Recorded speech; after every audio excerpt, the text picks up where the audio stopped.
Praise the Lord, everybody. This is Apostle Michael Peterson from Michael Peterson Ministries. I want to share with you some empowerment from some men who have been there, done that, tried it, and have come out victorious. If you listen, I believe you will help. It will help you to grow, to thrive, and to flourish in your faith, family, and your finances for such a time as this. It's going to reach you right where you live. Too old to even start a new skill. What do you do when there's not enough to take care of your daily obligations? What do you do when you lose a business? What do you do when nothing seems to work out and you're losing your sanity? What do you do when you have so much stress in your marriage because of financial problems that it's causing you to have difficult times sleeping with your spouse? Adversity introduces a man to himself. Most of the time, we're not afraid of until something bad happens to us. When things fall apart, it makes us think outside the box. This is not for everyone. This is not for the faint at heart. This is for people who have goals and dreams that they want to achieve. I'm wondering this morning if there's anybody here that life has handed you something that you didn't expect. The one thing I can tell you for sure is that nothing is for sure. Life will often disrupt what you expected. See, you don't know what people go through behind the scenes trying to cope with life. That just as soon as you have it down in a nice, neat little box of how you think it's going to go, it will never be what you expected it to be. So you got to get used to being a little disappointed. You got to get used to being a little bit shocked. You got to get used to walking into situations and being flexible and adjustable. Because if you are not flexible, you cannot survive. But I came to tell you this morning that our God is a God of the unexpected. So just because life has shocked you doesn't mean it's shocked God. Nothing takes God by surprise. He already knows what's going on in every corner of your life. When we have a teeth-rattling experience and the very foundation of our life has been shaken, we run to God, only to discover that it's God that's doing the shaking. In order to develop and to change and to grow, stress is necessary. So you got to be willing to go get it every day. There's a story my father told me. Now, I've heard it several different ways, but I'm just telling you the way my daddy gave it to me. He said, son, he said, every morning on the plains of the eastern Serengeti Desert, there arises a gazelle that realizes that he must run faster than the fastest lion, or he will be eaten and he will die that day. On that same desert arises in the morning a lion that realizes that he must run faster than the fastest gazelle, or he will starve and he will die that day. He say, son, the moral of the story is, no matter who you is, when you wake up in the morning, you needs to be running. And he said, no matter who you is, this proper grammar is who you are, but my daddy didn't do that, and I was comfortable with it. And so what he taught me was a work ethic of how to work. In order to get to where you want to go, you got to put yourself under some stress, though. See, stress is necessary. Sometimes the only way for you to move on is for something to happen to push you. And many times we don't grow until we have to. It's amazing when we look at the world today, every progressive invention came out of a problem. You are not really a leader in good times. Anybody can lead in good times. You've been telling me how much faith you got. Well, let's see what kind of faith you have when there has to be situations where things don't look too good and you're not sure how you're going to make it in the morning. Sometimes you stray away and God got to pull the rug from under you to get you back on the floor to the original idea that God told you from the beginning, and it's called your original vision. There's a statement made by Shakespeare. He says, sweet are the uses of adversity. That's a deep statement. In other words, he's telling us when things are adverse, don't panic, use them. Use them for the positive result. Everything that happens to you could be used to produce something good. That's amazing. Everything. So Shakespeare caught on to something. He realized in his own thinking that adversity can be used to benefit the one under the adversity. Until you have had the taste of finishing, you will not respect yourself until you follow through, until something is done, come hell or high water. Tears and struggles and pain, and you go through it anyway, and you show up and you continue to fight on no matter the circumstances. You finished. See, some people quit because things are out of control. Nobody quits what you can control. But the moment you get in something where you don't get your way, or you get reprimanded, or you get corrected, or you go through this, or you go through that, or you go through the other, the first thing the immature mind says is, this is ridiculous, I quit. John Huntsman is the founder of one of the largest companies in the United States, and they produce about 90% of all the plastics, forks, and spoons that you use in your house or at your parties. His company fell into debt. The bank said they didn't loan no more money, and his company went into bankruptcy. He went home and told his wife, I quit. I'm never going to start this company again. I'm going to go find me a job. It's over. He said his wife made him go back and ask another bank, and he showed the bank the truth. He said, here's what I did in the last 15 years. Here's what happened, and I could start again. I know how to build a business. Will you trust me? And the bank says, I'll take a chance on you. He had no credibility, no assets, just a record that he built a company. The bank took a chance on him.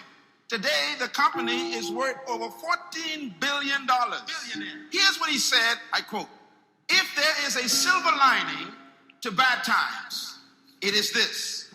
When facing severe challenges, your mind is normally at its sharpest. End quote. Now look at the statements in that statement. He said, when you are under the biggest pressure, that is when your mind is normally at its sharpest. Because your mind is having to think of things it never thought of before. Another quote I got from him is this one. He said, humans seldom have created anything of lasting value unless they were tried or hurting. He was talking from experience. He said, we don't produce anything that's worth talking about unless we are under pressure. In other words, you were never trusted for the things you claim. You are always trusted for the things you survived. It is the test that creates credibility. Write it down. It is the test that creates trust. The troubles right now, what you're going through, is going to give you the respect of other people observing you. There are people who are praying that you fail, and then they'll trust you when you don't. Weird people in the world. They hope you won't make it, and when you make it, they congratulate you. So therefore, don't listen to the naysayers. Accept the test as part of you becoming a successful person. God is a trainer. This is what I done learned about. And all I can tell you is, how I got to be who I am. That's all I can share with you. I got no other stories for you. He wants me to share my story with those that's still trying to get there. And at 40, you can still buy the pony. But you got to be willing to get under some stress. Most people are spectators in life. Don't get knocked down while you're sitting down. You want to get out in the field where the action is. And you will be amazed. After the struggle, there will be a calm period and things will begin to click for you. Come out here with what you got. You don't have enough money? Don't worry about it. You got the dream. Life demands that you pick up the pace. Life demands that you pick up the pace. If you don't pick up the pace, you're going to be left behind. I'm amazed at the people that lack the flexibility to pick up the pace. They just get in a rut. I stroll down here and I'm going to stroll back. I'm going to stroll over here. I'm going to stroll over there. I can't deal with people who cannot pick up the pace. Don't be strolling when I got a 911 on you. I need people who can pick up the pace. Successful people are always survival testimonies. They weren't born successful. Success is a result of going through a furnace, being ripped apart, being criticized and attacked. But write this down, please. This is very important. The fear of losing the job is the greatest concern today. I want to talk about this because that's what the Lord told me to talk about, to check your concept of job. Because that is where the problem lies. And that has become our curse. Because a job is really an opportunity someone else offers you. And if somebody offers you an opportunity, they can always take it back. And if you build your life on someone else's offer, you are as safe as how they feel at the time. And they can change the way they feel anytime and withdraw the offer. Anybody know what I'm talking about? That's why you can't build your life on a job. Stay with me. I'm going to help you with this here. The reason that we don't even explore the possibility of what to do is because subconsciously we don't believe that it can happen for us, and we don't believe that we deserve it. So I'm saying that we have to work through the challenges of life and learning how to begin to work to fortify ourselves. So no matter what you're facing, don't panic too long. Every test is temporary. You may panic for a minute, but I've come to tell you the panicking time is over now, because you got to get some wisdom. Nothing is permanent except God and his promises. Everything else is changing. As a matter of fact, God promises us that nothing will remain the same. He promised that. Now, God doesn't change. His promise doesn't change. And here's one of his promises. He said in Ecclesiastes chapter 3, he says, to everything there is only a season. And to every purpose there is a time under heaven. In other words, everything that you experience is only seasonal. If you broke now, it's only a seasonal brokenness. Nothing, Jesus says, is forever. So if your company had to die, you're going to be resurrected.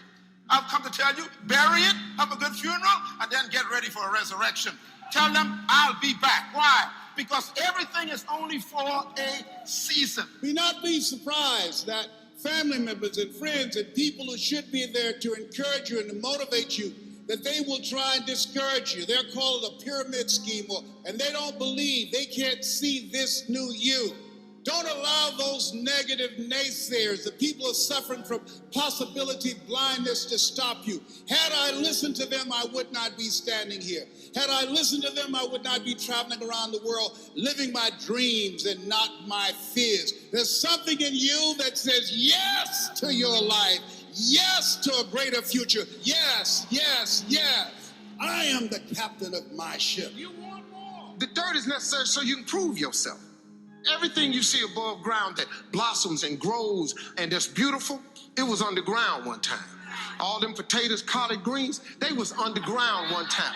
Them apple trees, they was underground one time. So they had to prove themselves. See, you want to be successful, well, then you got to prove yourself. You got to push through the dirt.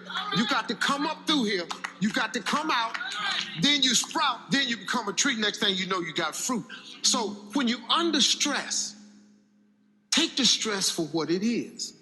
Don't get fooled. Don't just think, oh, man, Lord must not mean for it to be. What you talking about? How you think you're going to be a plant, a tree, a flower, and ain't no stress? How you going to get to be that without no dirt? When things fall apart, you got to find another way.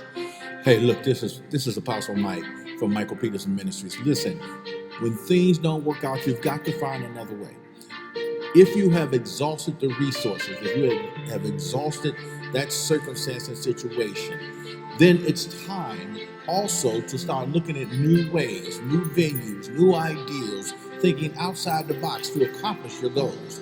Maybe you're one of those people who just want to say, well, I don't think I can do it. I don't think it's for me. Success is for you.